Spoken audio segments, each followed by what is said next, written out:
은 어떻게 구원을 받느냐 이런 이야기입니다. 선행을 해야 구원을 받느냐 쉽게 얘기하면 이 이야기입니다. 오늘은 이 이야기를 간략하게 설명하고 특별히 오늘 동영상 하나를 준비하였습니다. 우리가 교회 안에서 또 어떻게 음악을 행해야 하는가에 대한 좋은 가르침이 될 것 같아서 준비를 해봤습니다. 우선적으로 육신문은 어떻게 해야 하나님 앞에 어려워질 수 있습니까? 했더니 답은 예수 그리스도에 대해서 참된 믿음을 통해서만 가능하다라고 답을 하고 있고, 61문에서는 왜 믿음으로만 하나님 앞에 어려워질 수 있다고 말합니까? 했더니 답변에 밑에 보니까 그리스도의 의를 내 것으로 삼을 수 있는 방법은 오직 믿음뿐이다. 오직 믿음뿐이다. 건물을 100개를 짓는다고 해서 그리스도와 내가 연합하는 게 아닙니다. 헌금을 막 억만금 한다 해도 그리스도와 연합하는 건 아닙니다. 믿음이 없이는 하나님 기쁘시게 할 수 없다는 사실. 62문에는 왜 선행을 통해서는 하나님 앞에서 어려워질 수 없느냐라는 질문을 던지고 있습니다. 선행 중요하죠? 선행 매우 중요합니다. 분명히 선행을 하면 하나님께서 보상해 주신다고 약속을 했습니다. 63문의 질문이 하나님께서는 선행에 대하여 이 세상과 오는 세상에서 보상해 주시겠다고 약속했는데 왜 당신들은 그토록 선행을 무시하는 발언을 합니까? 라고 질문을 했습니다.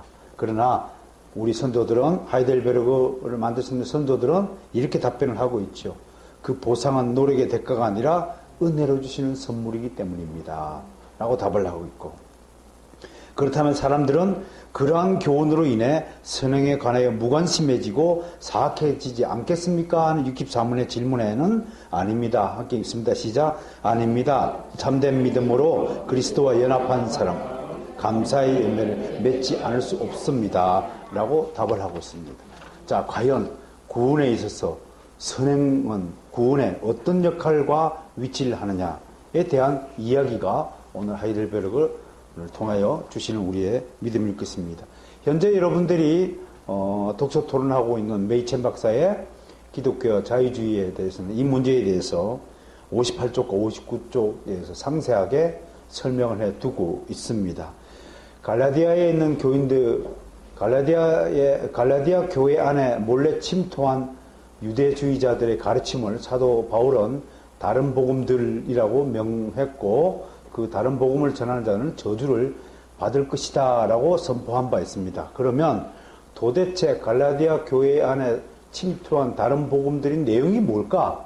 뭐가 다른 것이길래 사도 바울이 그렇게 격하게 다른 복음이라고 저주했을까 하는 부분을 우리가 알아보아야 합니다. 그것은 구원에 있어서의 순서에 관한 문제라고 메이첸 박사는 서술하고 있습니다. 즉 사도 바울은 처음에 예수 그리스도를 믿은 다음에 하나님이 믿음을 근거해서 의롭다고 칭해 주시고 칭의를 받고 난 다음에 하나님의 백성처럼 산다라고 바울은 설명하고 있어요. 그런데 갈라디아 교회에 몰래 침투한 유대주의자들은 이 순서를 바꿔서 예수 그리스도를 믿고 의롭게 살아야만, 선행을 해야만 하나님께 의로움을 받는다라고 이야기를 하는 것입니다. 그 순서가 달라지는 것입니다. 바로 기독교 교리사는 이 잘못된 순서를 가진 사람들에 의한 공격의 역사라고 보면 정확하게 될 것입니다. 여러분, 사도 바울이 유대주의자들과 자신과 차이가 있는 그들을 분명히 다른 부류의 족속들이라고 선포하였습니다.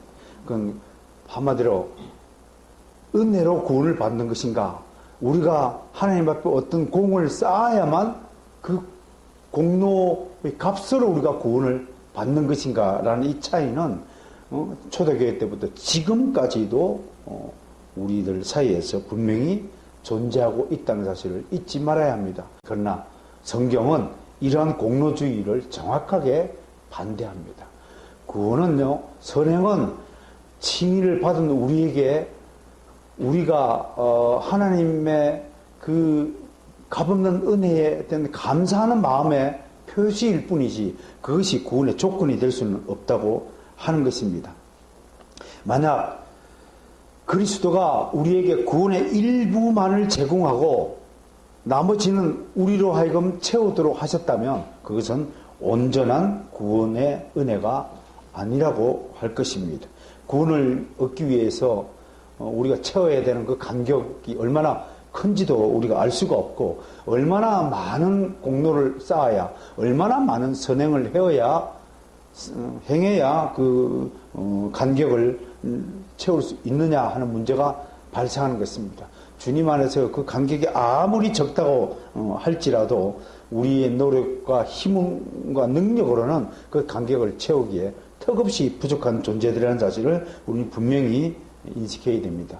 결론적으로 얘기하면 우리 자신의 공로로 그리스도의 사역을 채우는 시도가 바로 불신앙의 본질이라는 사실을 사도 바울은 우리 가르치고 있습니다. 여러분, 이 두 차이 중에서 주님은 누구의 손을 들어주시냐면 바울의 손을 분명히 들어주셨습니다. 바울과 유대주의자들에게 갈라놓은 차이는 아주 신학적으로 보면 미묘한 차이입니다. 여러분, 순서만 바꾼 것이에요. 예수 믿고 선행을 쌓으면 어렵게 되느냐, 아니면 예수를 믿었더니 하나님이 어렵다고 칭해주시니까 거기에 대한 감사한 마음, 순종의 마음, 아름다운 마음으로 우리가 하나님께 영광을 돌리느냐 하는 이 미묘한 차이가 바로 정통이냐 이단이냐를 가르는 시금석이 되고 있다는 것입니다. 바다에 뛰어들기 위해서 사전에 뭐가 필요하다고요? 준비운동과 필요한 장비가 필요하다. 우리 보트 탈 때 뭐 입었나요? 구명조끼가 입고 보트를 탔잖아요. 그 성경 공부도 마찬가지예요. 구명조끼를 입지 않고 성경 공부에 뛰어들면 바로 이단이라는 바다에 빠지는 겁니다. 그러니까 신학적인 틀, 7개 창고의 보물들을 하나하나씩 다 섭렵하고 지식을 갖춘 다음에 성경 공부를 개인적으로 하셔야 되는 것입니다. 여러분, 성경 공부라는 것은 잘못된 성경 공부를 하면 준비운동 없이 바다 깊숙이 잠수하기 위해서는 여러 가지 장비가 필요한, 사전에 준비 작업이 필요한데도 불구하고 무작정 뛰어드는 사람들은 즉시로 그냥 이단이 되는 겁니다. 이단이 따로 있는 게 아닙니다, 여러분. 그렇게 해서 자기 나름대로 아무런 체계 없이, 사전에 지식 없이 성경 공부를 하게 되면 이렇게 지 맘대로 성경을 해석하게 되고 지 맘대로 그냥 체험을 하게 되고, 이상한 체험도요, 성령이 주는 체험을 받아야 올바른 체험이지, 이상한 체험, 인간 자체가 신비롭고 영물입니다, 이게. 예? 뭐 말 잘 듣는 개나 고양이만 영물이 아니고 진짜 영물은 인간이 영물입니다. 영적인 존재잖아요. 그게 영물이죠. 그래서 영물은 신기한 겁니다, 원래 이 본 자체가. 여러분 스스로가 여러분 속에 담겨있는 그 신비하고 신기한 요소를 부정하면 안 돼요. 여러분들이 영물이라니까요. 뭔 짓을 할지 몰라요. 내가 나를 몰라요. 하나님만이 나를 아는 거예요. 내가 어떤 마음을 가지고 언제 돌변할지 나를, 여러분, 믿지 마세요. 나를 믿지 마세요. 나를 잊지 마세요를 패러디한 겁니다. 나는 믿을 존재가 아니에요. 똥간에 갈 때와 오후 예배니까 뭐 좀 이런 표현도 해봅시다. 화장실 갈 때와 나올 때가 틀리죠. 급할 때 쓰는 마음하고, 급할 때는 아무 돈이나 빌려 쓰는 겁니다. 우선 급하니까. 근데 그놈의 돈이 어떻게 됩니까? 나를 패망길에 들어서는 마약과도 같은 것이 급한 돈이거든요. 사람이 급하면요, 아무 돈이나 끌어들고 싶어요. 그렇게 하고 망하고 결국 돈을 못 갚고 자살하는 사람들이 뉴스가 온 천지에 깔리는 거예요. 여러분, 하고 싶다는 마음 가지고 이렇게 할 수가 없는 겁니다. 여러분, 내가 금방 얘기했잖아요. 갈라디아 교회에 침투한 다른 복음을 전하는 유대주의자들과 바울의 주장이 어떤 차이가 있으면 내용은 똑같아요. 세 가지 내용이잖아요. 예수 그리스도 믿는다, 칭의를 받는다, 선행을 한다. 내용은 똑같아요. 그런데 칭의와 선행의 순서만 바꾼 거예요. 이게 이단의 특징이란 거예요. 이 미묘한 차이, 이 0.1%의 차이가 있다는 거예요. 여러분, 바닷물의 소금 농도가 3%예요. 지금 2.9%를 했더니 바닷물입니까? 아닙니까? 안 되는 거예요. 이 차이가, 극명한 차이가 된다는 것을 우리가 말할 수 있는 것이에요.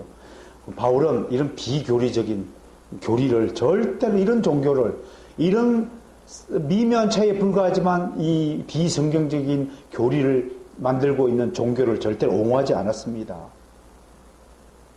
저주를 받을지어다 얘기했습니다. 오늘날 자유주의자들이 뭐가 문제입니까? 이러한 미묘한 차이를 별로 중요치 않다라고 얘기하는 거예요. 선행, 얼마나 좋은 단어입니까? 선행을 해야 된다는 것은 여기 앉아있는 우리뿐만 아니라 이 지구상에 있는 모든 인간들, 양심을 가진 모든 족속들이 선행을 해야 된다는 일을 부정하는 사람은 아무도 없습니다. 그들은 말합니다. 평화롭게 지냅시다. 선행을 합시다. 사랑합시다. 사랑, 생명, 평화, 화목. 이들이 꺼내는 단어를 들어보십시오. 이들이 꺼내는 단어가 잘못된 단어가 있습니까? 얼마나 아름답고 고귀한 단어들입니까? 근데 그들을 왜 우리가 자유주의자 불러야 됩니까? 성경에 뿌리를 두지 않는 교리는 허무맹랑한 소리입니다. 멸망을 이끄는 마약 같은 소리입니다. 교리 따위는 필요 없어. 예수님을 교훈 삼아서, 예수님을 본보기로 삼아서, 모델로 삼아서 예수님처럼 윤리적으로 도덕적으로 살면 되는 거야. 예수님은 의의 교사야. 지상 최고의 윤리적 모범 선생이 될 뿐이야. 그분을 본받자, 그분처럼 사랑하자, 그분을 원수를 용서하자 등등 이런 평화의 메시지, 화목의 메시지가 온 세상을 넘쳐나고 있지만 그들의 목소리는 일리가 있다 할지라도 절대로 성경에 뿌리를 둔 진리가 될 수 없다고 하는 것입니다. 사랑하는 성도 여러분, 오늘 하이델베르그 60문에서 64문을 간략하게 소개했습니다. 선행으로 구원받는 게 아닙니다. 선행은 칭의를 받은 우리의 감사의 행위입니다. 감사해서, 사랑해서 주체할 수 없는 감격과 감동의 열매가 선행이지, 선행이 의무사항이나 조건이 될 수 없다는 사실을 우리 선조들은 명백하게 하고 있다는 사실을 잊지 마시기를 바랍니다.